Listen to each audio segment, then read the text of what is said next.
Bonjour, bonjour. Aujourd'hui, nous allons parler de la Bolivie, puisque la Bolivie connaît un regain de violence, puisque profitant des crises de leadership et des tensions au sein du MAS, donc des partisans du changement en Bolivie, l'ultra-droite putschiste et séditieuse remet le couvert et tente de nouveau un coup d'État contre le gouvernement élu de Luis Arce. Nous sommes avec Jeannette Ramos, qui est la présidente de Wipala France, une organisation de défense du processus de changement en Bolivie. Voilà, alors vous pouvez les suivre sur Twitter, c'est @wipalaf. On va le mettre là parce qu'il y a un H qui traîne. Donc voilà, là vous le voyez écrit, vous pouvez les suivre sur Twitter.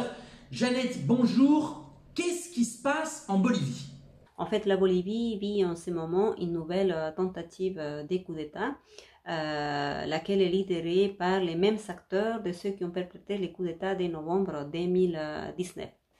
Donc cette fois-ci, le prétexte, c'est la date de réalisation du prochain recensement en Bolivie pour le gouvernement. La date a été fixée à mai-juin 2024, suite à un consensus auquel ils sont parvenus après une réunion avec 8 autres gouverneurs de Bolivie et différents maires des villes, à une réunion auquel le gouverneur de Santa Cruz, M. Camacho, n'a pas participé.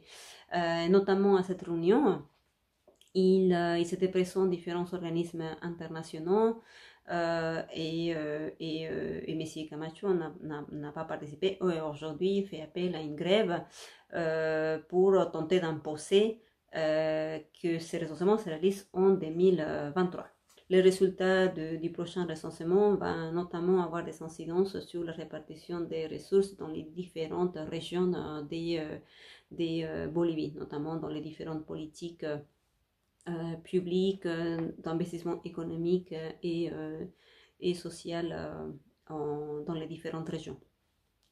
Mais aussi au niveau politique, la représentation par région va être modifiée. Donc, notamment le nombre de députés par région va être modifié en fonction de la démographie qui va ressortir par région.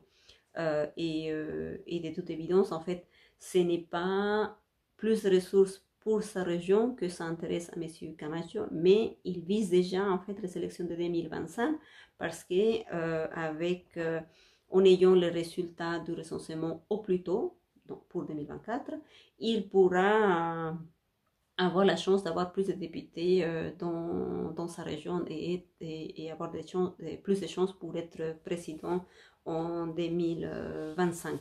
D'accord, on comprend mieux qu'il y a des intérêts économiques, des intérêts politiques derrière cette entreprise de sédition. Donc il faut rappeler que M.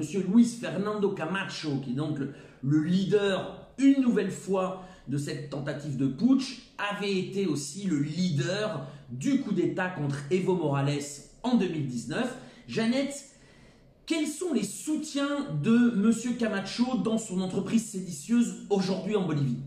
Donc, pour paralyser la ville de Santa Cruz, il compte avec les soutiens de la paramilice Unión Juvenil Cruceñista. Cette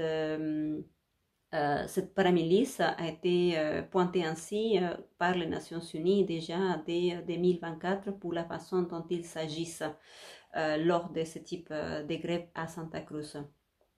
Donc notamment cette grève à Bolivie, il faut faire savoir que elle est très violente. Donc les paramilices violentent la population qui tente de démonter les barricades qui s'organisent. Nous avons déjà un mort. Monsieur Juan Pablo Taborga a été tué. Il a été tabassé à mort par des groupes civils qui faisaient grève. Alors, Jeannette, je t'entends dire gréviste parce que tu traduis le mot paro de l'espagnol au français, mais pour ceux qui nous écoutent, ça n'a rien à voir avec des grévistes. Ce ne sont pas des travailleurs qui cherchent à établir un rapport de force avec le patronat. Là, on parle de chemises noires payées pour semer le trouble au sein de la population. Hein. Donc là, il y a un petit hispanisme, donc je précise pour que vous ne soyez pas induits en erreur. Et justement, quelles sont les résistances au sein de la population, au sein des classes laborieuses, au sein du peuple bolivien?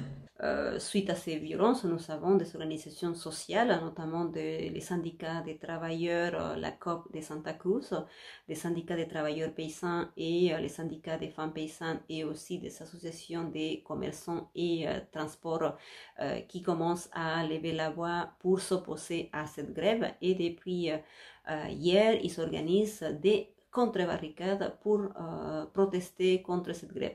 Des contre-barricades ciblées, par exemple, ils ciblent les entreprises qui financent le groupe paramilitaire et les grévistes qui paralysent en ce moment la ville de Santa Cruz.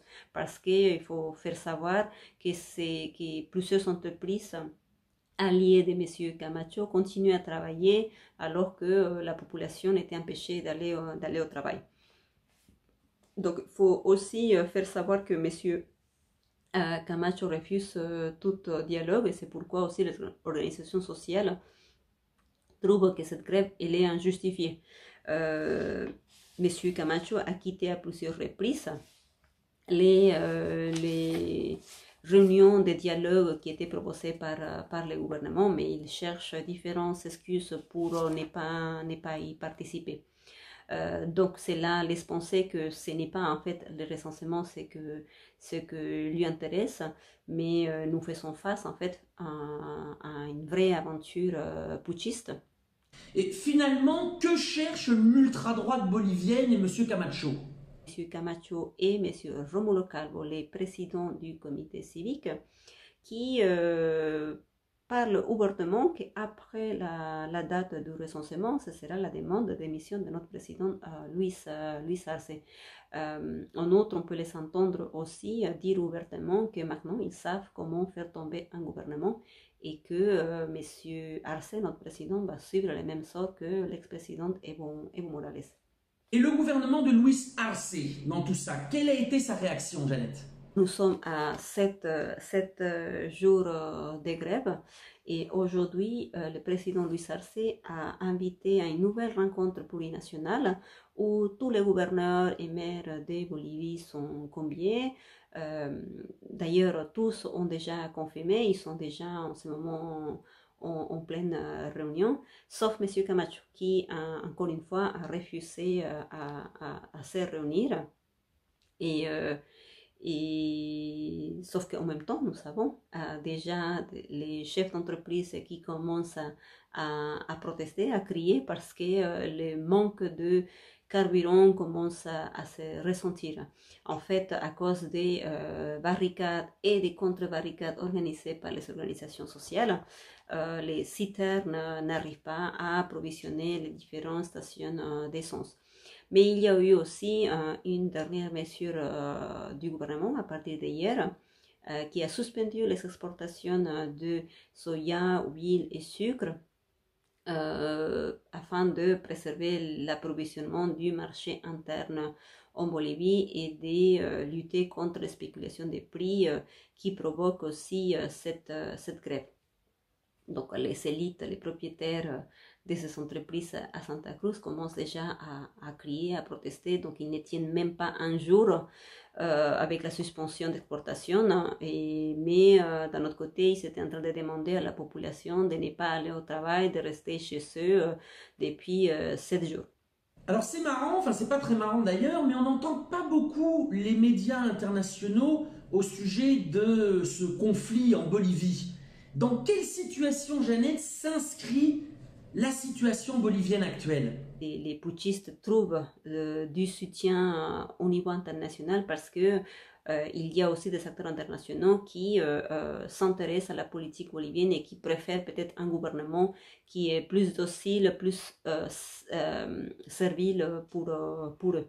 Et donc la Bolivie dispose de la plus grande réserve mondiale de lithium et maintenant avec les prix pour le lithium qui explosaient, donc par exemple la Bolivie a exporté l'année dernière à moins de $10,000 la tonne du carbonate de lithium et pour cette année le prix il est à $56,000 la tonne. Donc ce sont des chiffres qui attirent notamment les convoitises et nous, les Boliviens, nous les savons très, très bien.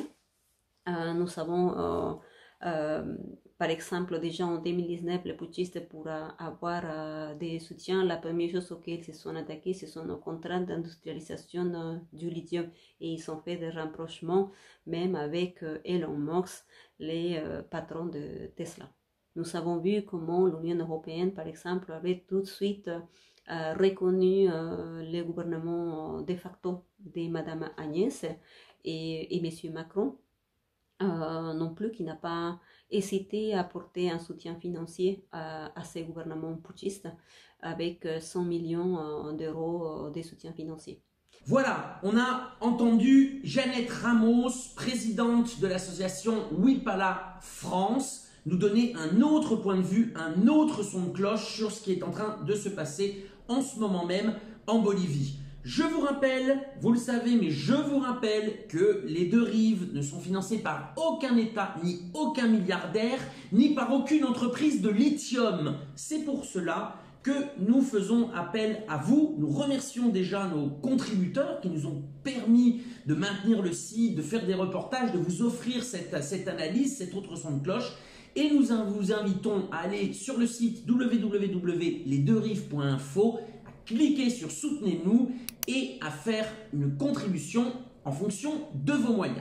Voilà, je vous remercie. Partagez cette vidéo, commentez-la, c'est très important ce qui se passe actuellement en Bolivie et je vous dis à bientôt.